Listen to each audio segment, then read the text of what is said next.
sekali lagi saya katakan, wallahil azim, tidak ada kebencian saya sedebu pun kepada para habaib sekarang ini, ya, kecuali sebuah keikhlasan ingin berbagi. Kita diskusi, kita tukar pikiran, ya. Mari kita telah kembali ayat-ayat Al-Quran yang selama ini dipegang oleh Ba'alawi. Ayat-ayatnya selama ini ditafsirkan berbeda oleh kelompok Ba'alawi, sehingga ini kalau tidak dibukakan secara terang benderang makna daripada ayat ini, sebagaimana saya katakan tadi, bahwa 50 tahun lebih ternyata doktrin ini masih eksis sampai sekarang, bahwa Habib yang berzina, berjudi dan sebagainya itu dia tetap suci karena ada darah Nabi. Ini kan bahaya, karena Nabi SAW sendiri pernah bersabda, "Lau ana Fatimah binta Muhammadin saraqat salaqatu'atu yadaha." Seandainya Fatimah binti Muhammad mencuri, aku akan potong tangannya. Jadi tidak ada privilege buat keturunan Nabi. Sebagaimana yang Rasulullah SAW menyatakan, La fadla li'arabiyyan ala ajamiyin illa bitaqwa. Tidak ada kelebihan bangsa Arab dari yang bukan Arab kecuali takwa. Itu sangat-sangat relate dengan firman Allah Subhanahu wa taala, inna akramakum indallahi atqakum. Ketinggian derajatmu di sisi Allah adalah takwamu. Jadi dengan hati yang putih dan tulus, saya hanya ingin mengajak teman-teman dari Ba'alawi, para habaib, ya, mengkaji kembali ayat-ayat yang selama ini mereka menurut saya disalah tafsirkan, sehingga muncul arogansi yang sebetulnya ini dilarang oleh Allah dan Rasulnya sendiri. Seperti itu, Ustaz. Makanya kemarin saya lihat ada orang yang mengolok-olok Rhoma Irama itu. Saya sedih, Gus. Saya sedih kok tiba-tiba ada orang maki-maki Rhoma Irama. Saya itu sedih begitu Rhoma Irama dimaki itu. Kenapa? Orang yang hidup dari Rhoma Irama itu nggak kehitung jumlahnya. Lagu Rhoma Irama menghidupi pengamen-pengamen se-Indonesia. Siapa yang orang sodakohnya paling banyak mengalahkan Rhoma Irama? Nggak ada di Jakarta. Coba sampean cek. Grup dangdut sebegitu banyak menyebar di mana-mana. Itu hidup karena lagunya Rhoma Irama. Loh, itu dia mikir dengan darah, dengan air mata Rhoma Irama itu sampai punya lagu. Habis itu lagunya dimainkan oleh pengamen-pengamen yang setiap hari dengan lagu Rhoma Irama bisa mendapatkan uang 100.000, dibawa pulang anaknya bisa makan, dibawa ke sekolahan anaknya bisa bayar SPP. Itu berapa yang hidup dari lagunya Rhoma Irama? Kok tiba-tiba ada orang mengatakan Rhoma Irama diolok-olok? Assalamualaikum warahmatullahi wabarakatuh. Halo, jumpa kembali dengan OCM Channel, channelnya berita dan gosip kesayangan. OCM kali ini masih berbagi informasi soal nasab Ba'alawi yang menjadi kontroversi, antara nyambung ke Rasulullah atau tidak. Gugatan nasab Habib, Rhoma Irama vs Bahar Smith, dan sikap petinggi NU. Gus Muafiq bela Rhoma Irama soal perselisihan nasab. Dia menghidupi banyak orang. Perdebatan Habib Bahar bin Smith vs Rhoma Irama soal nasab, Ustadz Adi Hidayat sebut jangan bangun polemik baru, lebih baik islah menjaga NKRI. Ribut Habib Bahar vs Rhoma Irama. Ulama Quraisy Syihab sempat larang keturunan Nabi ditonjolkan. Polemik nasab Ba'alawi yang menjadi muara nasab para habaib di Indonesia kembali menjadi perbincangan di jagat maya. Teranyar perseteruan menguat antara legenda dangdut Indonesia Haji Rhoma Irama dengan Habib Bahar bin Smith. Sang raja dangdut itu, Rhoma, akhirnya bersuara dengan meragukan garis keturunan itu. Dia juga tidak sependapat jika Wali Songo yang menyebarkan Islam di Indonesia adalah dari kelompok Habaib yang asalnya dari Yaman. Saya harus mengatakan ini yang direkomendasikan mayoritas bangsa-bangsa di dunia. Seperti itu kan? Kemudian saya katakan tadi dalam konteks nasionalisme ini pun ada satu kekhawatiran khususnya yang muncul dari kelompok Zuriyah Wali Songo. Kata Roma dalam siniar dengan Ki Haji Anas Kurdi dikutip republika.co.id di Jakarta Kamis 20 Juni. Mereka mengklaim bahwa Wali Songo itu adalah Ba'alawi, semua habaib. Konon mereka dibikin kuburan-kuburan palsu yang telah diketahui dan dibongkar. Informasi yang telah kita lihat di media-media sosial, klaim-klaim ini dibantah keras oleh kelompok Wali Songo bahwa mereka bukan keturunan dari Yaman, bukan dari Arab Yaman. Ucap Roma menegaskan. Roma menyampaikan keluarga Wali Songo pun sudah membantah jika mereka bagian dari kelompok Ba'alawi. Mantan Ketua Umum DPP Partai Idaman tersebut juga menyentil sosialisasi secara pasif yang dilakukan habaib juga keliru. Dia menggugat anggapan jika tanpa ada habaib Indonesia tidak merdeka pada 1945. Pun dia tidak percaya Pangeran Diponegoro merupakan kalangan habaib. Wali Songo, habaib dan bendera merah putih itu dari habaib. Kemudian Garuda dari habaib. Ini artinya ada satu klaim yang jelas mereka mengkooptasi ini. Kalau itu sejarah ada benar seperti itu, why not? Kalau memang secara benar seperti itu adanya, kenapa tidak? Kita harus mengakui fakta, tapi kita itu hanya klaim-klaim yang tidak berdasar. Ini astagfirullahaladzim, ucap Roma, tidak percaya sumbangsi habaib itu.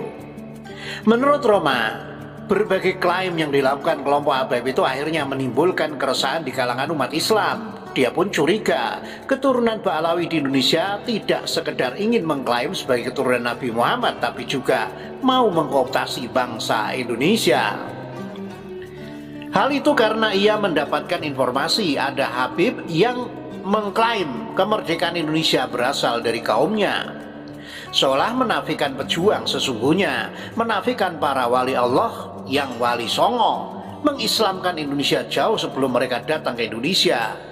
Ini yang sebenarnya perlu diluruskan, sehingga tidak ada lagi keresahan di kalangan umat dan bangsa. Sekali lagi saya berbicara dengan hati yang bersih tanpa kebencian, ucap Roma. Karena itu Roma setuju perlu diadakan tes DNA kepada kelompok Ba'alawi untuk membuktikan mereka benar-benar keturunan Nabi Muhammad. Sayangnya kelompok habaib menolak ide tes itu sehingga ia malah curiga dengan mereka. Ketika tes DNA mereka menolak, bahkan mengumumkan tes DNA ini haram, ini kan lebih menambah lagi kecurigaan umat nih bahwa dia tidak mau tes DNA karena takut ketahuan aslinya. Sementara secara internasional telah terdeteksi bahwa Ba'alawi ini dari beberapa pemeriksaan di kalangan mereka yang dari Yaman, dan dari sini telah terkonfirmasi kalau grupnya adalah G. Sementara keturunan Nabi adalah haplu grupnya adalah J1. Kata Roma menjelaskan hasil tes DNA. Polemik ini menguat berawal dari tesis Ki Haji Imaduddin Usman Al-Bantani. Tokoh asal Banten itu menggugat nasab tersebut dalam risetnya yang berjudul Menakar Kesohihan Nasab Habib di Indonesia, sebuah penelitian ilmiah. Dalam penelitiannya tersebut dia menyanggah kesohihan nasab habaib di Indonesia sebagai keturunan Nabi Muhammad SAW. Dia menulis dalam risetnya tersebut berdasarkan data-data ilmiah yang penulis sebutkan di atas. Penulis menyimpulkan bahwa sangat sukar sekali menurut takaran ilmiah untuk menyebut bahwa Ba'alawi adalah keturunan Ahmad bin Isa bin Muhammad bin Ali Al-Huraidi bin Ja'far As-Shadiq bin Muhammad Al-Bakir bin Ali Zainal Abidin bin Husain bin Fatimah bin Nabi besar Muhammad SAW. Riset ini pun menuai pro kontra di media sosial, bahkan sampai di akar rumput hingga jajaran elit pengurus besar Nahdlatul Ulama. harus angkat bicara. Rois Am Pengurus Besar Nahdlatul Ulama atau PBNU Kiai Haji Miftahul Ahyar turut angkat bicara menyoal polemik nasab habaib di Indonesia. Menurut Kiai Miftahul, isu yang gaduh ini cuma diembuskan segelintir orang. Masalah ini sudah bukan soal Zuriyah Ba'alawi melawan Zuriyah Wali Songo, melainkan arahnya sudah ke jamaah NU. Gangguan sudah nyata, bukan zon lagi, tapi jelas dialamatkan kepada NU dan bertubi-tubi.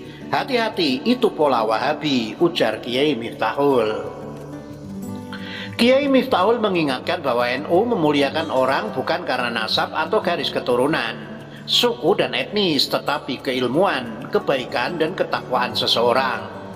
Ketua Umum PBNU Kiai Haji Yahya Khalil Stakuf yang akrab disapa Gus Yahya dalam channel YouTube TVNU Televisi Nahdlatul Ulama pada Juli 2023 mengatakan bahwa yang namanya catatan kalau dicari tidak mungkin lengkap. Dalam diskusi dan bantah-bantahan yang terjadi, ada yang berpendapat tidak ada catatan 700 tahun. Ternyata setelah diteliti tidak ada catatan hanya 100 tahun dan seterusnya. Tapi yang namanya catatan itu tidak mungkin lengkap, tidak mungkin bisa betul-betul lengkap dan berurutan. Pencatatan itu membutuhkan tradisi tersendiri dan tradisi mencatat di lingkungan Islam itu baru, apalagi di lingkungan Arab, kata Gus Yahya. Maksud Gus Yahya menjawab penjelasan Kiai Imaduddin bahwa tidak ada catatan yang menjelaskan Habib atau Ba'alawi nasabnya sampai ke Nabi Muhammad SAW. Gus Yahya menjelaskan meski catatannya tidak ada, tapi riwayat secara lisan atau oral dari mulut ke mulut itu ada. Kalau merujuknya hanya ke catatan, nanti nasabnya Nabi Muhammad sampai ke Nabi Ibrahim, sumbernya dari mana? Nanti repot. Kalau nutfah nubuah dijelaskan Gus Yahya, dari laki-laki maupun perempuan martabatnya sama saja. Kalau yang pegang nasab dari laki-laki harus dimuliakan, maka nasab yang turunan dari perempuan juga harus dimuliakan. Gus Yahya mengatakan sebaiknya husnudzon atau berprasangka baik saja. Jadi soal nasab menurut saya yang ribut-ribut itu kurang kerjaan, ujar Gus Yahya. Ketua Pengurus Besar Nahdlatul Ulama atau PBNU Kiai Haji Ahmad Fatur Razi yang akrab disapa Gus Warur menyampaikan bahwa meyakini habaib nasabnya tersambung kepada Nabi Muhammad SAW. Jadi percaya terhadap habaib keturunan Nabi Muhammad SAW tentu tidak masalah. Gus Warur mengatakan kalau Kiai Imaduddin tidak percaya bahwa habaib keturunan Nabi Muhammad SAW, maka silakan, tapi jangan mengatasnamakan NU. Gus Muafik bela Rhoma Irama soal perselisihan nasab, dia menghidupi banyak orang. Raja Dangdut Rhoma Irama belakangan sering mendapat kecaman karena membahas persoalan nasab habaib di podcastnya. Banyak yang kontra seperti Habib Rizik dan Habib Bahar, namun ada juga yang ada yang membela seperti Gus Muafik. Dikutip dari channel YouTube Gus Muafik, Kian Sepuh NU itu awalnya sedang membahas agama dan hukum sosial. Agama itu ditempati oleh manusia. Nah, manusia ini makhluk sosial, makhluk bersama katanya. Makanya kemarin saya lihat ada orang yang mengolok-olok Rhoma Irama itu. Saya sedih kok tiba-tiba ada orang maki-maki Rhoma Irama. Saya itu sedih begitu Rhoma Irama dimaki, itu sambungnya. Gus Muafik menegaskan jika dirinya kecewa lantaran banyak yang mengolok-olok Rhoma Irama. Bukan tanpa sebab, Gus Muafik menilai banyak orang yang bisa bertahan hidup berkat sosok Rhoma Irama. Lagu Rhoma Irama menghidupi pengamen-pengamen se-Indonesia. Siapa yang orang sodakohnya paling banyak mengalahkan Rhoma Irama? Nggak ada di Jakarta, tuturnya. Coba sampean cek, grup dangdut sebegitu banyak menyebar di mana-mana itu hidupnya karena lagunya Rhoma Irama timpalnya lagi. Gus Muafik mengatakan jika sang raja dangdut tersebut telah membuat karya lagu dengan tetesan darah dan air mata. Kemudian setelah itu lagu-lagu ciptaan Rhoma Irama dinyanyikan oleh para pengamen untuk mendapat uang. Uang itu dibawa pulang, anaknya bisa makan, dibawa ke sekolah, anaknya bisa bayar SPP. Nah, itu beberapa yang hidup dari lagunya Rhoma Irama katanya. Ex-penasehat spiritual Gus Dur itu mengatakan ada sebuah sistem sosial yang nanti akan dipertanggungjawabkan di akhirat kelak. Jadi jangan dikira Rhoma Irama itu cuman gayanya gini, itu menghidupi dari Sabang sampai Merauke. Itu berapa yang hidup dari lagu-lagu Rhoma Irama, tuturnya. Kemudian Gus Muafik menceritakan pengalamannya bagaimana lagu buatan Rhoma Irama paling laris di tanah Madura. Nah di Jakarta ini saya lihat yang hidupnya bisa menghidupi banyak orang terbanyak itu termasuk Rhoma Irama, tuturnya. Makanya jangan main-main sampean, jangan hujat. Enggak cocok ya enggak cocok, tapi kamu belum pernah kasih makan orang se-Indonesia. Dengan cara Rhoma Irama sudah setiap hari kasih makan orang, timbalnya lagi. Sebagai nasihat, Gus Muafik mengajarkan agar para ulama selalu memiliki sifat tasamuh, tawasud dan tawazun. Jadi jangan kemudian dikit-dikit kita marah-marah. Nah itulah makanya meletakkan dasar untuk memahami kenapa kiai itu tasamuh, tawasud, tawazun tegasnya. Perdebatan Habib Bahar bin Smith vs Rhoma Irama soal nasab, Ustadz Adi Hidayat sebut jangan bangun polemik baru, lebih baik islah menjaga NKRI. Kasus perdebatan antara Habib Bahar bin Smith dengan Rhoma Irama terkait nasab, habaib, dan Ba'alawi jadi sorotan publik. Hal ini juga mengundang pemuka agama untuk memberikan penilaian dan tanggapan seputar nasab. Salah satunya pendakwah Ustadz Adi Hidayat yang menjelaskan dan menengahi atas perdebatan sengit yang diketahui antara Habib Bahar dengan Rhoma Irama soal nasab. Dalam penjelasannya, Ustadz Adi Hidayat di YouTube-nya dikatakan nasab itu bagian yang sangat dijaga dan dimuliakan, bukan diperdebatkan. Nasab adalah sesuatu yang sangat mulia untuk kita semua. Ketersambungan nasab juga menjadi perhatian yang tinggi dalam Islam, kata Ustadz Adi dikutip dari Adi Hidayat Official. Selasa 25 Juni. Dan puncak keilmuan nasab itu penjagaan terhadap nasab. Itu dalam bentuk kemuliaan ibadah sehingga semua terjaga dalam kebaikan-kebaikan, jelasnya. Lebih lanjut, Wakil Ketua Satu Majelis Tabligh Pimpinan Pusat Muhammadiyah itu juga mengatakan kalau peran nasab juga berkontribusi dalam Indonesia, di mana hadirnya para ulama-ulama untuk menjaga NKRI ini. Di dalam banyak sekali nasab-nasab tersambung pada Rasulullah SAW memberikan kontribusi besar akan lahirnya NKRI di masa perjuangan. Penyusunan membentuk dan lambang negara, katanya lagi menambahkan. Ustadz Adi Hidayat pun menegaskan kalau perdebatan nasab ini sesungguhnya tidak perlu karena hanya memicu polemik baru. Menurutnya bisa memicu perselisihan dan bisa mecah belah. Lebih baik damai dan bersatu. Saya kira cukup selesai perdebatan, lebih baik hentikan saja karena kita semua adalah mulia. Kita satu bangsa, satu negara, satu ikatan iman, lebih baik tepikan semua problem dan menghadirkan islah, tuturnya. Katanya, adapun orang yang juga memiliki nasab dengan Nabi Muhammad, sebagian dari kita Allah pilihkan. Kita tidak bisa memilih, tapi Allah memilihkan untuk tersambung kepada nasab-nasab mulia, di antaranya nasab Rasulullah SAW. Itu adalah satu anugerah yang sangat besar dan mendorong kita untuk mencintai semua itu keturunan-keturunan Nabi Muhammad SAW. Ketersambungan nasab yang terjaga itu dan juga amanah Al-Quran. Ilal wamat fil kurba, ucap Ustadz yang akrab disapa UAH ini. Nabi tidak meminta apapun kepada kita kecuali supaya kita bisa berkasih sayang, memberikan perhatian yang baik terhadap kerabat-kerabat beliau. Kepercayaan yang Allah anugerahkan dalam bentuk nasab ini adalah anugerah besar juga untuk menjaganya dalam bentuk keteladanan yang pernah Nabi contohkan ibunya. Sebagai pelengkap informasi, pembaca disarankan bertanya ataupun diskusi langsung dengan ahli atau tokoh agama. Semoga bermanfaat. Wassalamualaikum warahmatullahi wabarakatuh.